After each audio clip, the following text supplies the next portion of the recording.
Welcome to Conversations Different, the podcast of the Santa Fe New Mexican, featuring the interesting people and places of northern New Mexico. Today, we have the pleasure of talking to Picuris Pueblo Governor Craig Quanchello and author Daniel Gibson. The topic is economic development in Indian country, and more specifically, the publication of a new book detailing how one small northern pueblo came to be the majority owner of a hotel in Santa Fe, the Hotel Santa Fe, in fact. This is Inez Russell Gomez, and I'm excited to welcome them. Welcome, Governor Daniel. Thank you very much for having us, Inez. Thank you for having us. Well, it's nice to see you, and I want to start at the beginning, Governor. How did the Hotel Santa Fe come to be a partnership between the tribe and the other owners? And I know you were saying before we started you were in high school.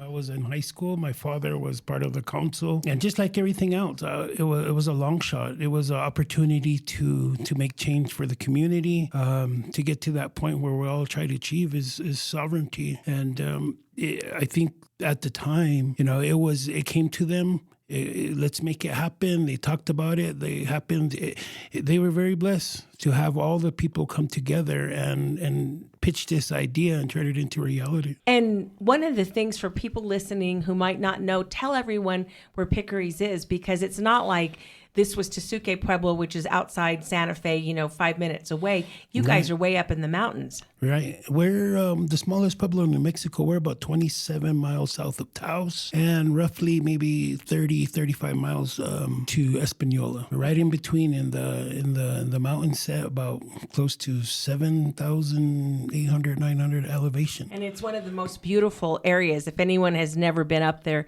take the high road and go visit, right. On one of the days when you guys are open. It's so gorgeous. Absolutely. It's one of the most beautiful places.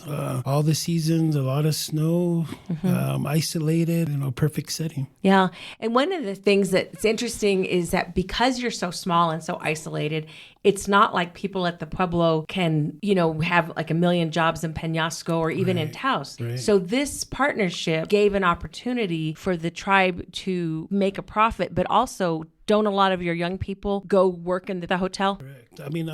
At the time, there was nothing. It was a rural area, a school, mom and pop gas stations, and little, businesses that have groceries, small little groceries. Nothing big, no big box, no anything. And there was no dollar store. Yeah, there was no dollar store, no Walmart. We're about 40 minutes to the closest Walmart. Right, and there wasn't one in Española in those days because we lived in Española when we first got married, and it hadn't.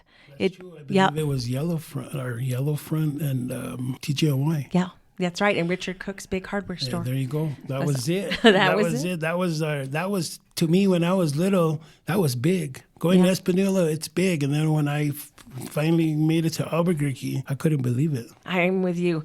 My cousin made fun of me. We were going from Las Vegas to visit them in Albuquerque, and I wanted to eat at Kentucky Fried Chicken. And she just laughed like, everyone knows that's terrible chicken. You have to go to Church's. And I was like, okay, we didn't have that. That's one thing about our area, speaking about fast foods. There's no fast food in the mountains, number one, and you can never eat fresh, hot fast food because by the time you get it home, it's cold. That's right. Maybe that'll keep everybody healthier up there. So, Daniel, what led to the idea of this becoming a book about the partnership and not just about the hotel, but what it's meant for all the partners involved? Well, I have to give credit to Paul Margetson, the GM of the hotel, the charming English maestro of the hotel. He is going to be retiring this coming year in 25 after more than 30 years at the helm. And he said, I would like to have this project documented, how it came to be, who the people were, what is notable about it, because it is a unique example of a non-native and native partnership where it went right. And the tribe obviously had to invest some trust and time in the non-native partners, not taking advantage of them as has happened so many times in the past. Here comes another group of white men with a deal for you, right? How many times have they heard that? So it took a great leap of faith on the part of the Picuris people, and also for the non-native partners to say we can make this work, and they did.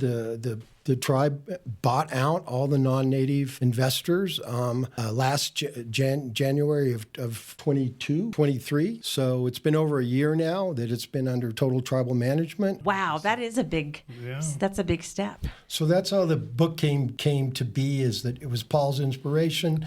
And then I initially thought, gosh, a book about a hotel, is that going to be compelling? But the more I realized it's also a book about the Picuris. And there's a large chapter devoted to the Picuris history, prehistory and current history, and the art in the hotel, the architecture, the fact they had one of the first fine dining native restaurants, the Corn Dance Cafe. Loretta Oden Barrett opened. Right. You know, right. she really put native cuisine on the map. I thought there is actually a lot to tell here. And the non-native partners, who they are. I had forgotten Joe Sheps was involved until I was reading through the book, you know, and then to having a Yates and Earl Potter, I think is funny. If you know anything about the politics of New Mexico, that's just, you've got a nice GOP star and, you know, former Democratic State Party chair. So that's kind of just one of those little asides that I thought was interesting. When did you first become involved with the hotel? Did you ever work there or just go visit? You know, because your dad was helping make it work. You're getting through with high school and going off on your life. Yeah, so when we first opened, it was exciting, and tribal members were working, and that's when I was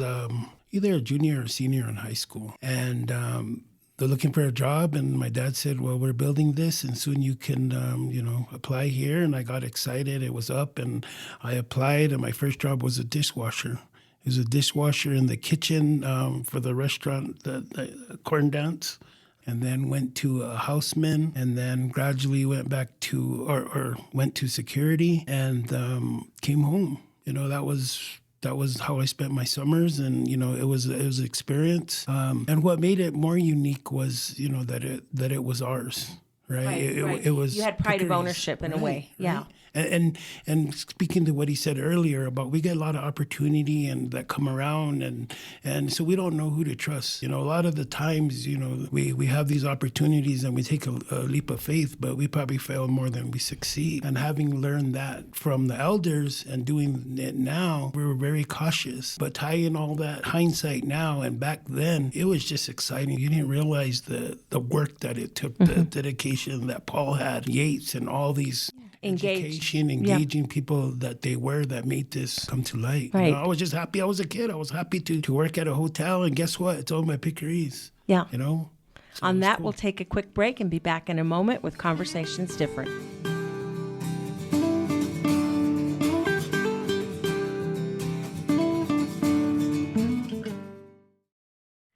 Are you searching for a space of your own that's unique, but feel like you may never find it? HomeWise is here to help. Our El Camino Crossing mixed-use community is in the heart of Santa Fe, with easy access to walking and biking trails and close to restaurants, breweries, and entertainment venues in the rapidly revitalizing Siler and Agua Fria corridor. Check out our innovative live-work units with energy-efficient features and 2 levels that can be configured for live-work, all live, or all work. Contact us today to learn more about how you can create your own space at El Camino Crossing. Call 505-983-9473 or visit us at homewise.org. Equal Housing Lender, NMLS number 188231.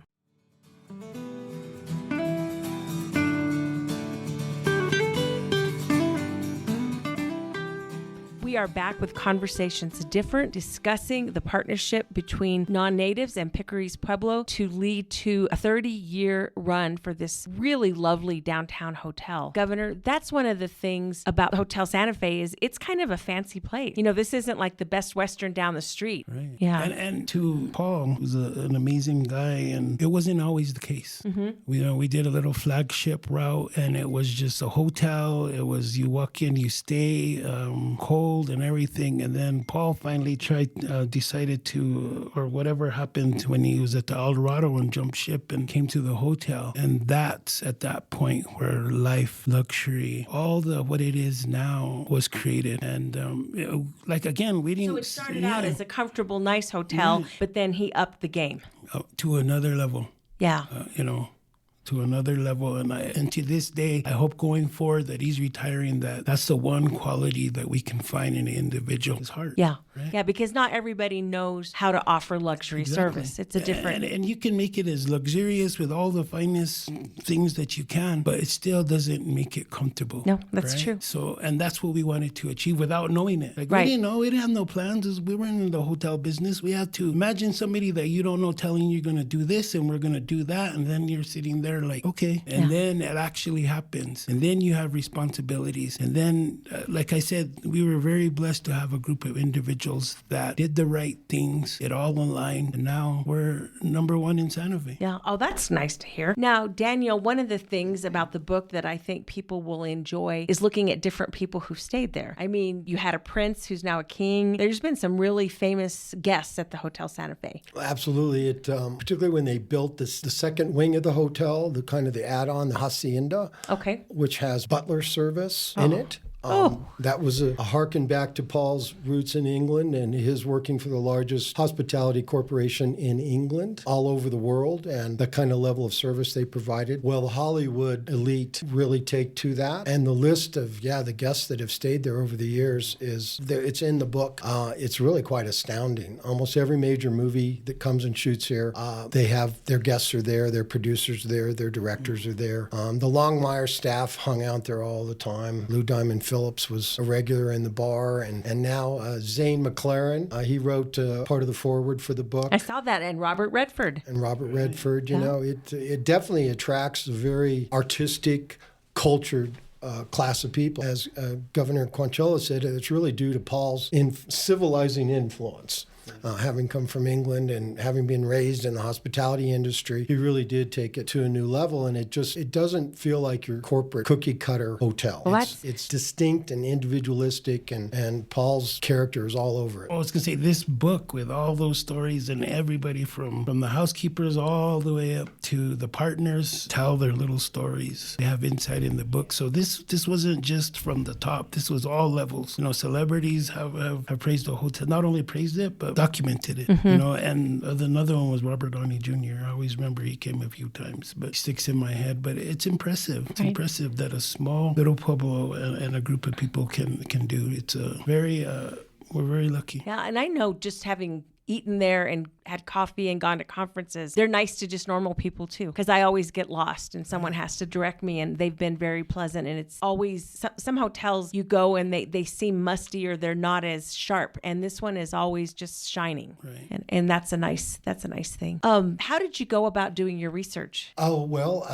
I went through boxes and boxes and boxes of clippings, of which there were numerous citations from the New Mexican and the Reporter, and I clipped tiny little pieces from those and incorporated them into how the hotel got on its feet and the hurdles it had to clear. And then I began to sit down with the principals, the non-native investors, one by one. Lots of time with Paul, multiple sessions, and all of it I recorded and then transcribed so I could get really nice, long, accurate quotes. And then there was a whole round of interviews with Pueblo personnel, both at Picuris and here in town. And then we started going through staff in the hotel. And there's the whole last chapter of the book is dedicated to a series of, I think, 35 mini profiles of people that work in the hotel, everybody from people that make the beds to the head chef. And that was Paul's idea too. He didn't want it just to be about the leadership of the hotel, but because the success of it is because of everybody working together. It's a team. Yeah, I like that.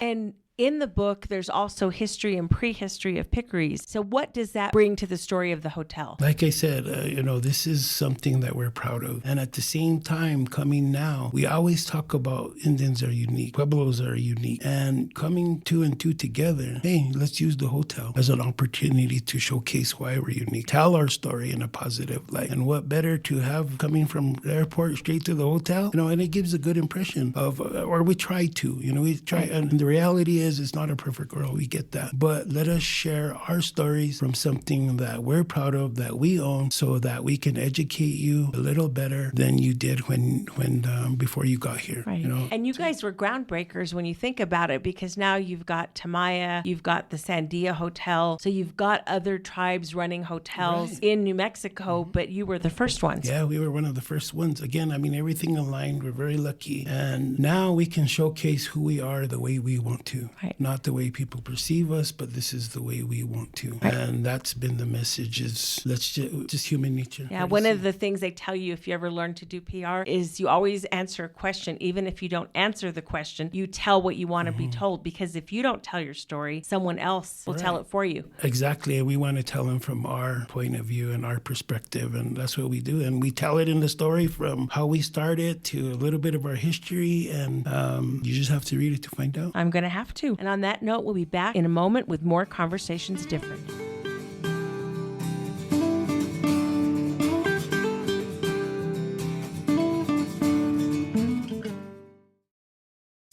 This is Patrick Dorsey, publisher of the Santa Fe New Mexican. Looking to reach a wider audience and grow your business? For 175 years, the Santa Fe New Mexican has been the trusted voice of Santa Fe, with unmatched local reach in print and online. In addition to our long-standing, independent, family-owned newspaper, we have a full-fledged marketing team with the expertise to help you succeed in the 21st century. From traditional print to precision-targeted digital advertising, we have the tools to connect you with your ideal customers. Partner with us and see the results for yourself. Advertise with the Santa Fe New Mexican and unlock your business's full potential. Visit us at santafenewmexican.com/advertising or call us at 505-995-3852. Thank you.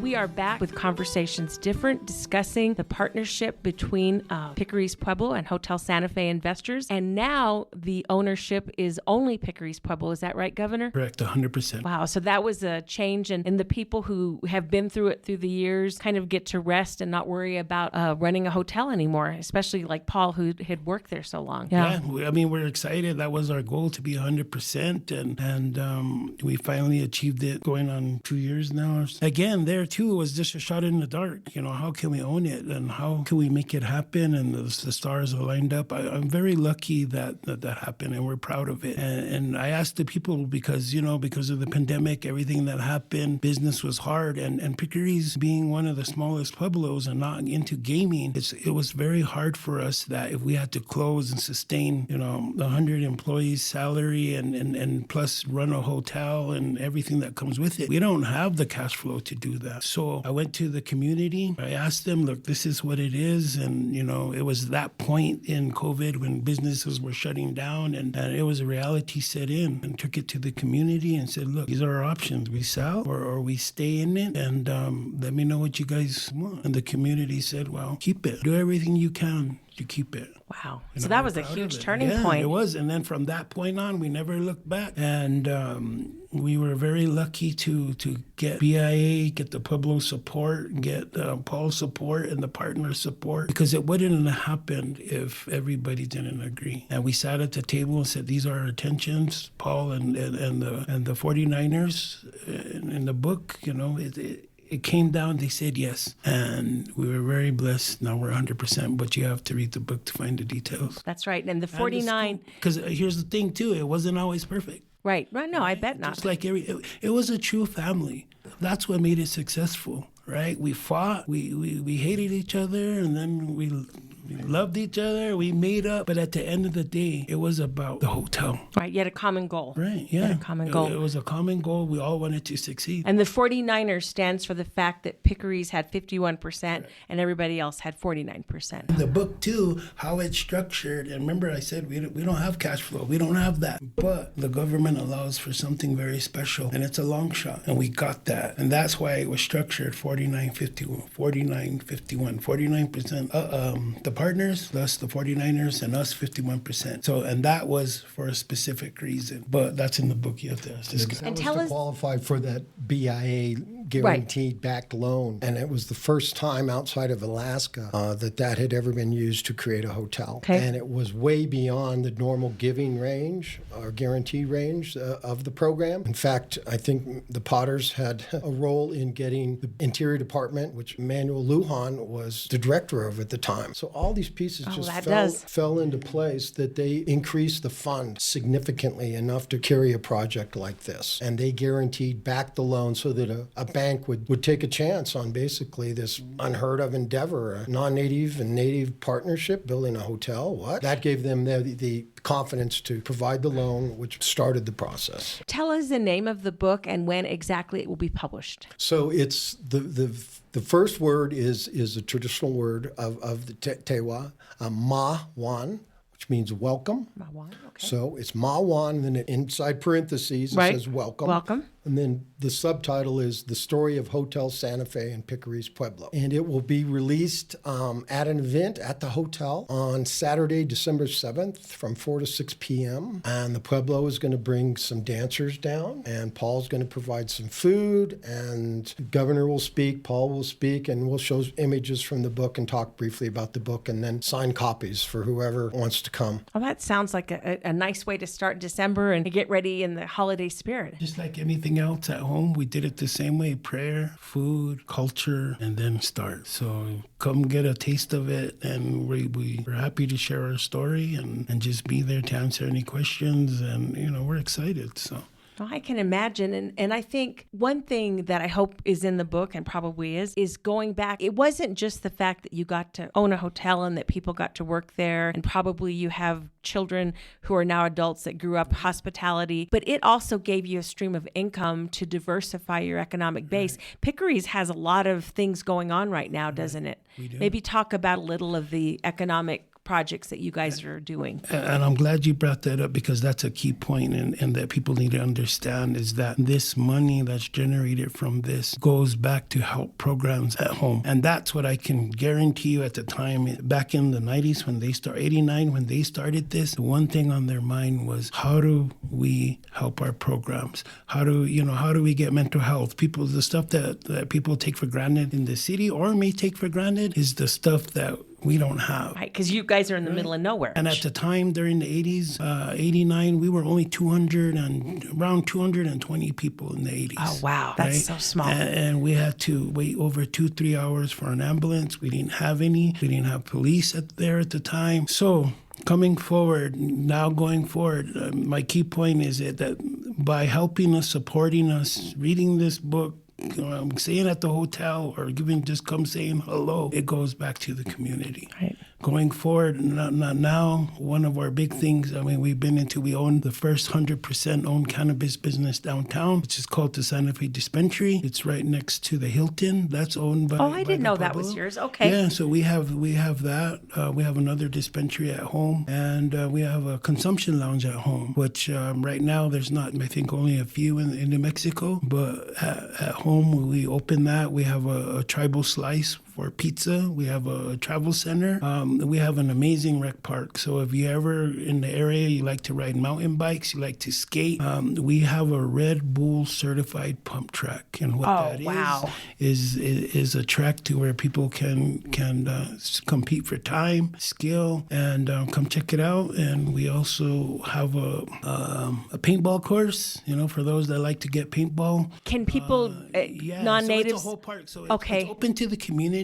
Okay. The priority is my people. Right. And there's a story and everything, right? During COVID, when we were all there, and I was very blessed to have been part of this during COVID and being able to help. But I noticed that we didn't have options for our kids, right? No fun things. Yeah. Right? So then my kids, for people that don't know, under 18, we didn't let out. They couldn't leave the Pueblo. The elders could not leave the Pueblo. We closed down the Pueblo. Wow, you really completely. kept everybody safe. So some of my elders and some of my kids didn't leave for about 2 years.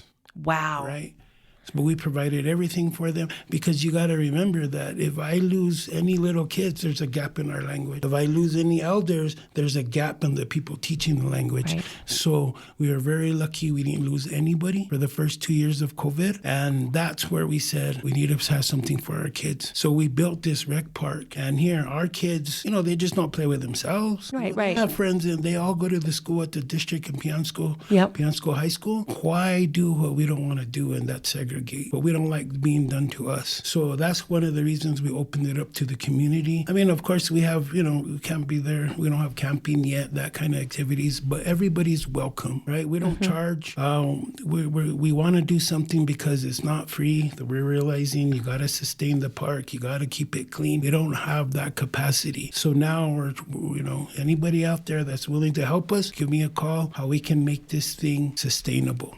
I'm very happy to say that we're doing a museum. We haven't had a museum since the 70s, or actually it closed in the 80s, and to this day I don't know why it closed. But anyway, people come to the Pueblo to this day saying that my dad brought me here. Dad brought me here, and it's crazy to see and think that, and you realize how old you are. But we wanted to bring that back and tell our story. So with that said, we were very lucky to get a program that allowed us to redo our museum, and mainly it was for us to educate about ourselves, to learn about ourselves, to preserve ourselves, and everybody else is welcome to see what we come up with. We have a museum that's showing our history, our goods, our bads, and a little bit about Picuris that makes us unique. And the last thing that we're getting into, we have a travel center, and we're trying to make a destination point, right? Okay. That you come up here. We're on the high road. That's so, right. We want to make it a place that where we're proud of again, and have people experience our culture, experience who we are through the museum, through all our businesses. And, we're incorporating, we have electric chargers. We're going to have 2 megawatts of solar, right. You're going to be renewable almost for the whole. Yeah, we'll be 100% off the grid if everything goes right by the end of the year. Wow, that's huge. So, and that's been our goal. So one of the unique things, so again, we've been very lucky, and I've been very lucky to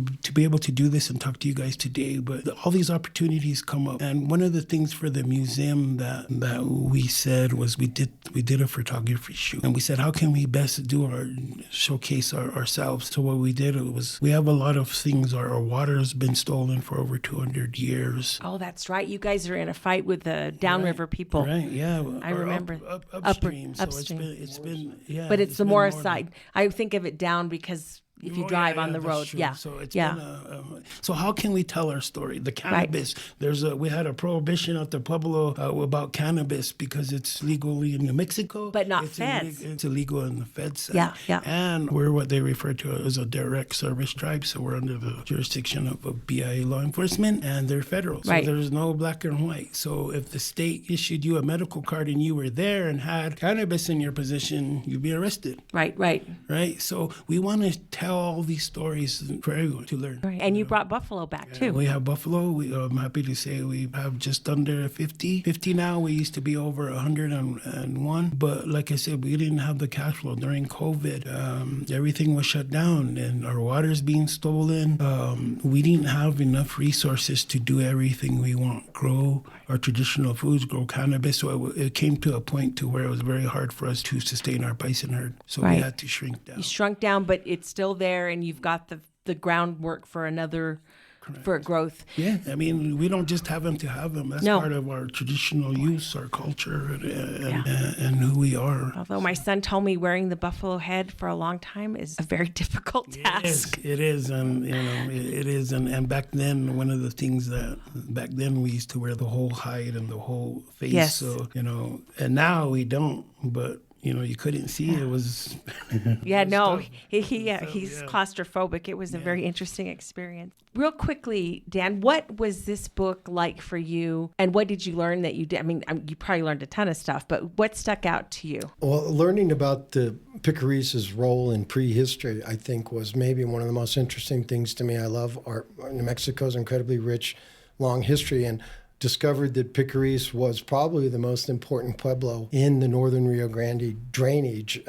People think of Pecos, but right. it was as important and maybe larger. The first Spanish conquistador described it as 5 to 7 stories with 5,000 to 7,000 people. Wow. And they have dug down to the bottom of this hill that's behind the current plaza, that hill is essentially 1,000 years of pueblos. And at the bottom of it, they found Chacoan pottery. Oh, and wow. so the connections are there. Yeah. And trade items from the Great Plains and painted kivas. And we have some pictures of some of the painted kivas in the book that they've never allowed to have published before. And they've discovered kilometer-long race tracks, they call them, that are like the Chacoan road systems, which are these man-made paths. Great labor went into creating their for ceremonial running. I was thinking, is that what they do maybe in the fall feast days and stuff, or in the spring? Traditional food Yeah. races that have been we're the longest continuously inhabited tribe in the southwestern hemisphere. We still use our underground kivas. We still use our foot races. And that's what I was going to say earlier. The one thing that I was going to say that we get into now, and I didn't say it, but I might as well, I'll bring it up. And it's DNA, right? DNA, because we have a big relationship to Chaco Canyon. Yes. In fact, like he said, we have pottery from there. And at that time, when we were 7 story structures with 7,000 people. We were like a super Walmart. We're a hub. From Picuris, there's trails in every direction, one being Chaco Canyon. So, and then with the drilling and everything that's going on with Chaco Canyon, we, knowing what we know, and I'll tell you a story that started us off this, was when we were doing the micro mine, we had to prove, right? That you had a connection to it. Yeah, we had to prove it. I remember they that. wouldn't believe our stories. Yep. Right? We could dance all day, tell the best stories, but still don't believe you. So we got researchers to do some of the remains at the time. And the skulls that they did, the structure of the skulls was one of the closest at the time that they had ever found that resembles Chaco Canyon, right? They hadn't seen that before. We have a lot of pottery. So now, coming forward, remembering that, I said, why don't we do DNA, right? And we were very lucky, like I tell you, very lucky. We're very lucky. We had a guy by the name of Eski. He did the Iceman. He's a world-renowned scientist, DNA-ologist, Yeah. a DNA guy. And we lined up with him. And he did our DNA. And we have a direct descendant. We're direct descendants of Chaco Canyon. And also, we have a direct maternal descendants of Chaco Canyon as well. Wow. Right? So that means, in a way, you have some interest, if not a say, in the drilling and all of the environmental degradation that could be going on there. Right, because nowadays, like I said, history is repeating itself for us. Yeah. Because during the Mica Mine, we said, well, we're Indians, we have culture, we have belief, we have all those, but that wasn't good enough.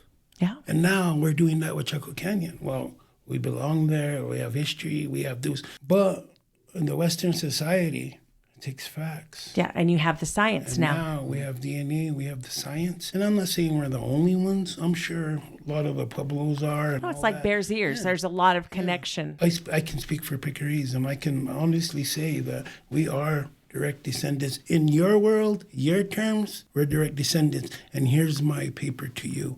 Now you need to listen to me. Oh. Now we need to do that. And it's always, you talk to a lot of lawyers, though, but the point is that we got to try, because we can't repeat ourselves. Right. Because we're going to get the same results. And because you own a hotel, Right. you have the resources to do these things. Correct. And that kind of takes us back to the story of the tribe, the hotel, and now your book. And we will tell everybody to show up December 7th. And thank you. This has been another Conversations Different. We'll be back next week.